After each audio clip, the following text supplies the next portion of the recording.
77 سال ہو گئے پاکستان کو. کوئی سوچ سکتا تھا کہ میاں والی میں کبھی الیکٹرک بسز آئیں گی, پبلک ٹرانسپورٹ آئے گی؟ کوئی سوچ سکتا تھا کہ وزیر آباد میں الیکٹرک ٹرانسپورٹ آئے گی؟ کوئی سوچ سکتا تھا کہ ساہیوال میں پبلک ٹرانسپورٹ آئے گی؟ کوئی سوچ سکتا تھا کہ سرگودا میں الیکٹرک ٹرانسپورٹ آئے گی؟ کوئی سوچ سکتا تھا کہ فیصل آباد میں الیکٹرک پبلک ٹرانسپورٹ آئے گی؟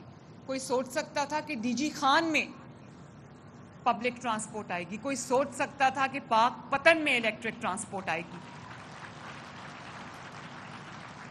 الیکٹرک ٹرانسپورٹ تو دور کی بات ہے, پبلک ٹرانسپورٹ کا ان شہروں میں کوئی کانسیپٹ ہی نہیں تھا اور لوگ مجبور تھے.